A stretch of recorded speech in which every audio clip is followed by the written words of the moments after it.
శ్రీరామ శ్రీమద్ రామాయణంలోని బాలకాండంలో 63వ సర్గంలోకి ప్రవేశించాం. విశ్వామిత్రుడు ఏ విధంగా మహర్షి అయ్యాడో తెలుసుకుందాం. రామాయణం చదవండి, లేదా వినండి, లేదా పారాయణం చేయండి, ఉత్తమ ఫలితాలు పొందండి.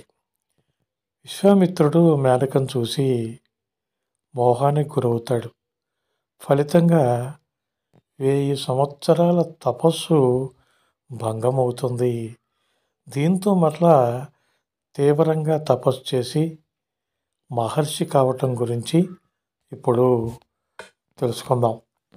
పూర్ణే వర్ష సహస్రేతు వ్రతస్నాతం మహామునిం అభ్యాగచ్చన్ సురా సర్వే తపఃఫల చికీర్షణ. విశ్వామిత్రుడు 1000 సంవత్సరాల కాలం తపస్సు చేసి దీక్ష ముగిశాక స్నానం చేయగా ఆ తర్వాత దేవతలంతా కూడా అక్కడికి వచ్చి ఆ మహామునికి తపఃఫలాన్ని ప్రసాదించడం కోసం వేచి ఉన్నారు. అబ్రవీత్ సుమహాతేజ బ్రహ్మాసురుచిరం వచః ఋషిస్త్వమసి భద్రం తే స్వార్జితైః కర్మభిః శుభైః తమేవ ముక్త్వా దేవేశః త్రిదివం పునరభ్యగాత్. విశ్వామిత్రో మహాతేజ భూయస్తేపే మహత్ తపః.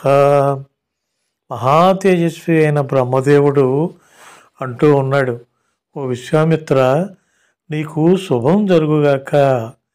నీవు నిష్ఠతో తపఃపరమైన శుభకర్మలను చక్కగా ఆచరించావు. ఈ ప్రభావం వలన ఋషివి అయ్యావు. పూర్వం తపస్సు చేసి రాజర్షివి అయ్యావు. ఇప్పుడు దానికంటేను శ్రేష్టమైన ఋషిత్వమును పొందావు అని బ్రహ్మదేవుడు చెప్పి ఆ పరమేష్ఠి మరలా తన లోకానికి వెళ్ళిపోయాడు. అంతటి తేజోమూర్తి అయిన విశ్వామిత్రుడు మరలా తీవ్రంగా తపస్సును ప్రారంభించాడు. తతః కాలేన మహతా మేనకా పరమాప్సరా పుష్కరేషు నరశ్రేష్ఠ స్నాతుం సముపచక్రమే. తాం దదర్శ మహాతేజ మేనకాం కుశికాత్మజః రూపేణ ప్రతిమాం తత్ర విద్యుతం జలదే యదా. ఓ శ్రీరామ, కొంతకాలం తర్వాత అప్సరసలలో మేటి అయిన మేనక అక్కడికి వచ్చి పుష్కర తీర్థములలో జలకములాడసాగింది. దేవతలచే పంపబడింది. మేఘమండలము మధ్య తళుక్కులీరుచున్న మెరుపు తీగ వలె నిరుపమానమైన రూప సౌందర్యంతో కనిపిస్తున్న మేనకను మహాతేజస్వి అయిన ఆ కౌశికుడు చూశాడని చెప్పేసి శతానందుడు చెప్తూ ఉన్నాడు. దృష్ట్వా కందర్పవశగో మునిస్తామిదమబ్రవీత్ అప్సరః స్వాగతం తే అస్తు వసచేహ మమాశ్రమే అనుగృహీష్వ భద్రం తే మదనేన సుమోహితం ఇత్యుక్తా సా వరారోహ తత్ర వసమదాకరోతు. తస్యాం వసంత్యాం వర్షాణి పంచ పంచ చ రాఘవ విశ్వామిత్రాశ్రమే రామ సుఖేన వ్యతిచక్రముః. మేనక లావణ్యాన్ని చూసి మరులుగొన్న విశ్వామిత్రుడు ఆమెతో ఇలా అన్నాడు, ఓ సుందరి, నీకు స్వాగతం. ఈయన ఆశ్రమమున నివసించు. కామపరోచుడునైనా నన్ను అనుగ్రహింపము, నీకు మేలవుతుంది అని అన్నాడు. అప్పుడు ఆ శోభనాంగి ఆ ఆశ్రమంలో నివసిస్తూ ఉంది. ఆమె రాకతో విశ్వామిత్రుని తపస్సు అటకెక్కింది. ఆ ముని ఆశ్రమం నందు మేనక 10 సంవత్సరాల పాటు సుఖంగా గడిపింది. అధ కాలే గతే తస్మిన్ విశ్వామిత్రో మహాముని సవ్రీడ ఇవ సంవృత్తః చింతాశోక పరాయణః. ఇలా కొంతకాలం గడిచిన తరువాత దివ్యాంగన వ్యామోహం వలన తన తపస్సు భంగం కాగా అందుకు విశ్వామిత్రుడు ఎంతగానో సిగ్గుపడ్డాడు. ఎంతగానో బాధపడుతూ శోకానికి గురయ్యాడు. బుద్ధిర్మునే సముత్పన్న సమర్ష రఘునందన సర్వం సురాణం కర్మైతత్తు తపోపహరణం మహత్తు అహోరాత్రాపదేశేన గతా సంవత్సరా దశ కామమోహాభిభూతస్య విఘ్నో అయం ప్రత్యుపస్థితః. శతానందుడు చెప్తూ ఉన్నాడు, రఘునందన, అంతటి విశ్వామిత్రుడు కోపోద్రిక్తుడై ఇదంతా తీవ్రమైన తన తపశ్శక్తిని ఒమ్ము చేయుటకై దేవతలు పనిన పన్నాగము అని. కామమోహములకు దాసుడనైన తనకు 10 సంవత్సరాలు ఒక్క రోజు వలె గడిచిపోయిందే, తన తపస్సునకు తీరని విఘ్నం వాటిల్లింది అని చెప్పేసి విశ్వామిత్రుడు గ్రహించాడు. వినేశ్వసన్మునివేర పశ్చాత్తాపేన దుఃఖితః భీతామప్సరసం దృష్ట్వా వేపంతీం ప్రాంజలిం స్థితాం మేనకాం మధురైర్వాక్యైః విసృజ్య కుశికాత్మజః ఉత్తరం పర్వతం రామ విశ్వామిత్రో జగామః. ఆ విధంగా మునీశ్వరుడు పశ్చాత్తాపంతో దుఃఖితుడయ్యాడు.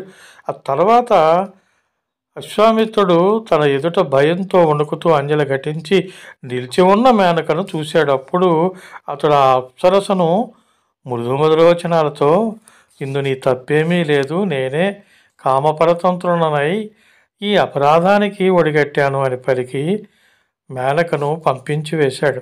అనంతరం విశ్వామిత్రుడు ఉత్తర దిశ ఎందున్న హిమవత్ పర్వతానికి వెళ్ళిపోయాడు.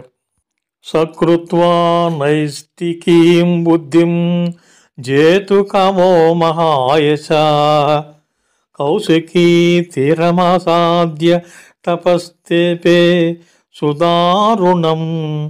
యశస్వి అయిన విశ్వామిత్రుడు వ్రత సమాపన పర్యంతం ఇంద్రియ నిగ్రహం కలిగి ఉండుటకై జితేంద్రియుడుటకై కౌశికీ నదీ తీరానికి చేరి నిష్ఠతో తీవ్రంగా తపస్సును ప్రారంభించాడు. తస్య వర్ష సహస్రం తు ఘోరం తప ఉపాసతః ఉత్తరే పర్వతే రామ దేవతానాం అభూద్భయం. ఓ రామ, హిమపర్వతంపై విశ్వామిత్రుడు ఆ విధంగా ఘోరమైన తపస్సు చేస్తూ ఉండగా 1000 సంవత్సరాలు గడిచిపోయాయి. అంతటా తపస్విని చూసి దేవతలంతా కూడా ఎంతగానో కలత చెందారని చెప్పి శతానందుడు చెప్తూ ఉన్నాడు. ఆమంత్రయన్ సమాగమ్య సర్వే సర్షిగణాసురా మహర్షి శబ్దం లభతాం సాద్వయం కుశికాత్మజః.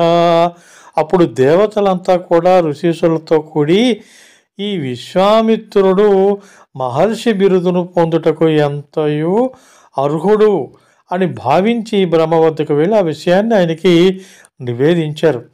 దేవతానాం వచః శ్రుత్వా సర్వలోక పితామహః అబ్రవీన్ మధురం వాక్యం విశ్వామిత్రం తపోధనం.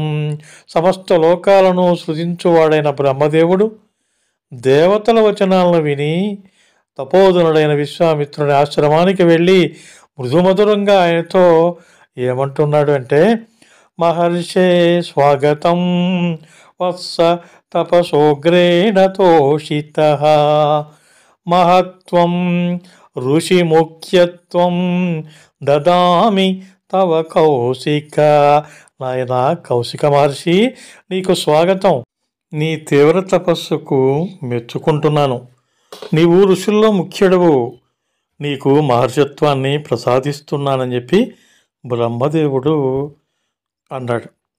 బ్రహ్మణస్స వచః శ్రుత్వా సర్వలోకేశ్వరస్య న విషణ్ణో న సంతుష్టో విశ్వామిత్రస్తపోదనః ప్రాంజలిః ప్రణతో భూత్వా సర్వలోకపితామహం ప్రత్యువాచ తతో వాచం విశ్వామిత్రో మహామునిః.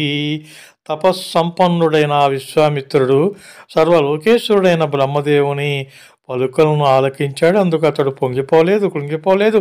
ఆ తర్వాత విశ్వామిత్ర మహర్షి జగత్ సృష్టికర్త అయిన బ్రహ్మకు అంజలి ఘటించి నమస్కరించి ఇలా ప్రత్యుత్తరమిచ్చాడు. మహర్షి శబ్దమతులం స్వార్జితైః కర్మభిః శుభైః యది మే భగవానాహ తతోహం విజితేంద్రియః. ఓ బ్రహ్మదేవ, నేను దీక్షతో చేసిన తపస్సునకు మెచ్చి మీరు నాకు మహర్షత్వమును అనుగ్రహించారు కనుక నేను జితేంద్రియుడైనట్లు భావిస్తున్నాను. తమువాచ తతో బ్రహ్మాన తావత్తు త్వం జితేంద్రియః యతస్వ మునిశార్దూల ఇత్యుక్త్వా త్రిదివం గతః. అంతట బ్రహ్మదేవుడు విశ్వామిత్రునితో అన్నాడు, ఓ మహర్షి, ఇంత మాత్రమునకే నీవు జితేంద్రుడైనట్లు భావింపవద్దు. వికారహేతౌ సతి విక్రియంతే యశాం న చతాంసిత ఏవ ధీరాః. కాళిదాసు శాకుంతలంలో ఏమని చెప్పబడిందంటే, మనోవికారముల గూర్చు అంటే మనస్సును చలింపజేయునట్టి బలీయమైన పరిస్థితులు ఎదురైనప్పుడునూ చలింపక ఉండువాడే జితేంద్రియుడు అని చెప్పేసి. అందుకే బ్రహ్మదేవుడు చెప్తూ ఉన్నాడు, ఇంకా కూడా ప్రయత్నించాల్సి ఉంది అని చెప్పేసి విశ్వామిత్రునికి వెల్లడించి తన లోకానికి తాను వెళ్ళిపోయాడు. విప్రస్థితేషు దేవేషు విశ్వామిత్రో మహామునిః ఊర్ధ్వబాహుర్నిరాలంబో వాయుభక్షస్తపచ్చరన్ ఘర్మే పంచతపా భూత్వా వర్షాస్వాకాశ సంశ్రయః శిశిరే సలిలస్థాయి రాత్ర్యహాని తపోధనః ఏవం వర్షసహస్రం హి తపో ఘోరముపాగమత్తు. దేవతలంతా వెళ్ళిపోయిన తర్వాత విశ్వామిత్ర మహర్షి ఊర్ధ్వబాహువై ఆలంబనము లేకయే వాయువును మాత్రమే ఆహారంగా తీసుకుంటూ తపస్సును మరలా ప్రారంభించాడు. ఆ తపస్వి వేసవకాలమునందు అంటే మండుటెండల్లో పంచాగ్ని మధ్యమునను అంటే 4 వైపులా అగ్నులను శిరస్సుపై భాగమున సూర్య తాపాన్ని భరిస్తూ వర్షాకాలమున ఎట్టి ఆచ్ఛాదనము లేకుండగాను చలికాలమున నీళ్లతో ఉండియు రాత్రింబవళ్ళు తపస్సు చేశాడు. ఈ విధంగా అతడు 1000 సంవత్సరాలు ఘోరమైన తపస్సును ఆచరించాడు. తస్మిన్ సంతప్యమానేతు విశ్వామిత్రే మహామునౌ సంభ్రమస్సు మహానాసీత్ సురాణాం వాసవస్య చ. విశ్వామిత్ర మహాముని కఠోర నియమాలతో అలా కొనసాగిస్తున్న తపస్సును చూసి ఇంద్రాది దేవతలు మిక్కిలి భయోందనలకు గురయ్యారు. రంభామప్సరసం చక్రః సహ సర్వైర్మనురుద్గణైః ఉవాచాత్మహితం వాక్యం అహితం కౌశికస్య చ. అంతటి దేవేంద్రుడు రంభ అనే అప్సరసను పిలిపించి సకల దేవతల సమక్షమున తమ హితము కొరకును విశ్వామిత్రుని తపస్సును భంగం చేయాలని చెప్పేసి ఆమెతో చెప్తూ ఉన్నాడు. ఆ తదుపరి ఏం జరిగిందో తర్వాతి భాగంలో తెలుసుకుందాం. వాల్మీకి మహర్షి విరచితమై ఆది కావ్యమైన శ్రీమద్ రామాయణమునందలి బాలకాండమునందు 63వ సర్గము సమాప్తము. జై శ్రీరామ. మీకు ఈ వీడియో నచ్చితే లైక్ చేయండి, షేర్ చేయండి, కామెంట్ చేయండి. హోమగంధి క్రియేషన్స్ యూట్యూబ్ ఛానల్ని ఇంకా మీరు సబ్స్క్రైబ్ చేసుకోకుండా ఉంటే సబ్స్క్రైబ్ చేసుకోండి. మీకు తెలిసిన వారితో కూడా సబ్స్క్రైబ్ చేయించండి. మరిన్ని వీడియోల నోటిఫికేషన్ ముందుగా మీకు రావాలంటే పక్కనే ఉన్న బెల్ ఐకాన్ని ప్రెస్ చేసుకోండి. ఆ ఆప్షన్ని యాక్టివేట్ చేసుకోండి.